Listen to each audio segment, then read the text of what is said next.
So when people are starting off their real estate businesses, they try to find success and they're trying to build momentum. But the thing that throws so many people off in this process is the concept of avoidance. Because they're avoiding certain things that are going to be in their best effort to get them to where they want to go. In fact, what's interesting is avoidance is like a short-term strategy to avoid conflict. Avoidance is the best short-term strategy to avoid conflict. It's also like the best long-term strategy to ensure some sort of difficulty and suffering in the process. Because in the end, avoidance is just a short-term Band-Aid. It's the process, it's like a methodology that we do to avoid the hard things that we're trying to do. It's like an ostrich sticking its head in the sand. We try to avoid this process, and what happens is, especially in the real estate industry, we get busy doing stuff. So we get busy doing things and we start to do stuff, but the problem is we are way too often winning prizes and feeling good for accomplishing things that are not even in our best interest. I mean, they are in our best interest, but they're not even the most important. So we're winning these prizes, we're feeling these hits of dopamine, but it's not even the things that are gonna move the needle dramatically in our business. It's just short-term, like fake victories. It's like, I wouldn't say they're participation trophies, but it feels like we are in this process of getting some wins, but they're not the wins that are gonna make the biggest difference for us. Not the wins that are gonna get us to where we wanna go. I mean, that's for sure. Like, imagine if your business was like a living organism and it needed nutrition. The question is, like, how hungry is your business? Like, how hungry would it be? Or does it go through famines? Does it go through times when it starves to get to where it wants to go? Like, that's the real question to ask. And that's why we don't go grocery shopping when we're hungry. Like, when we're hungry, it's the worst time to go grocery shopping. Oh, like, I've gone to Costco and I've spent just way too much money at those days when I've been hungry. Like, I'm buying all these things, like, oh, that would be so good right now, and I could totally eat that right now. In fact, I might eat that in the parking lot on the way out of here. And I'm buying in multiples and bulk and all this stuff. And the problem is that when we're broke, that we're having lottery conversations. Like, we're having these conversations that are gonna like just magically get us out of that situation to where we wanna go. So instead of looking at next relevant steps or the things that are gonna make the biggest difference for us short term, we're looking at some sort of heroic savior plan that'll get us out of this situation. And so that's what happens. Like, when you're a real estate professional and your business is struggling, or you're an entrepreneur and you're feeling like your business is having a hard time, you're gonna have these high level, like, if this happens, I'm gonna do this thing and it's gonna save me to get me out of wherever I'm at. That's not even real. In fact, what happens so often in our industry is people get so caught up trying to make the best recipe, but when in the end, like, all people need is just like a peanut butter and jelly sandwich. And that would give them the satisfaction of some sort of nutrients to get them where they want to go. Now, is a peanut butter and jelly sandwich the best thing? Well, if you've ever been like dieting or watching your nutrition, it does sound pretty delicious at times. But in reality, it's pretty simple, pretty basic.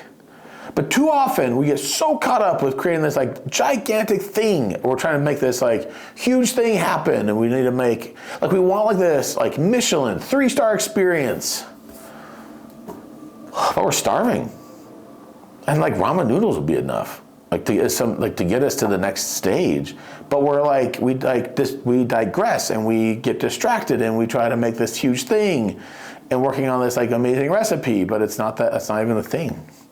And this is the thing that might be a little bit controversial for some people, but you get a lot of people in our industry who feel overwhelmed. And so it's a simple tactic to feeling overwhelmed. You start to put together a list. You put together a to-do list.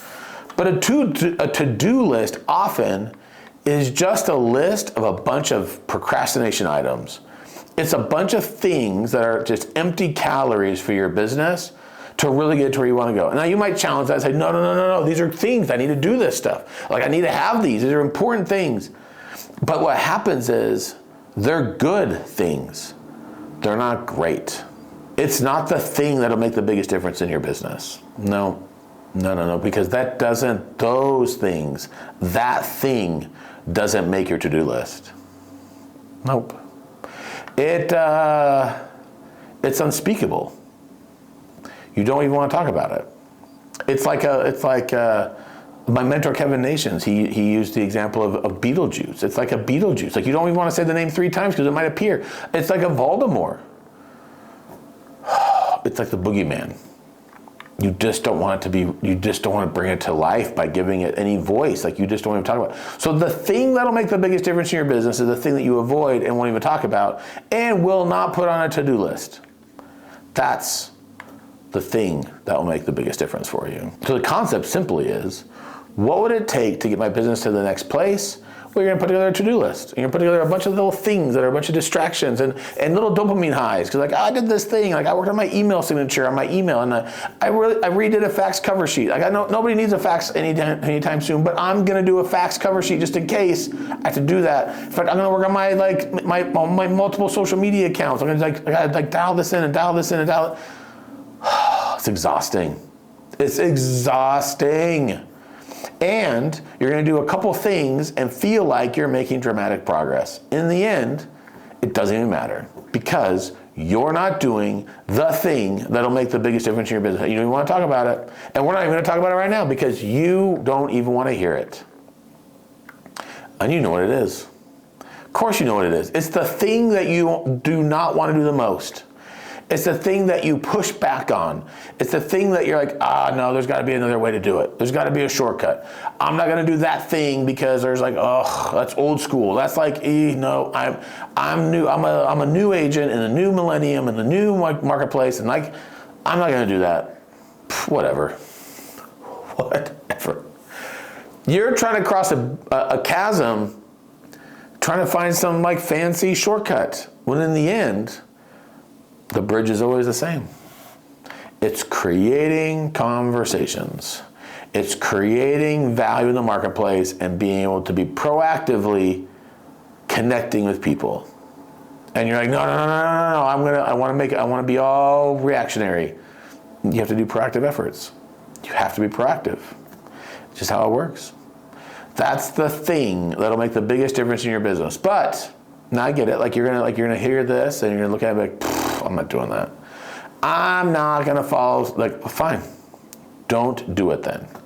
You get your short-term dopamine highs of knocking off the things on your to-do list that are not even making that much of a difference. I mean, they're making a difference to you emotionally. You go to work and you're like, I did this thing. At the end of the day, you're like, I did the stuff. I checked out the boxes, feeling good, making progress, hashtag, like living the life. And like whatever hashtags you want to throw on your little post to make you feel like you've done something. So you can fake yourself into some sort of lull that you have actually created success. It's a false sense of if they're empty calories. Too often we're focused on empty calories. Now I'm not saying that they're like bad things to do. They're good. They're just not great. They're just not the things that'll make the biggest difference.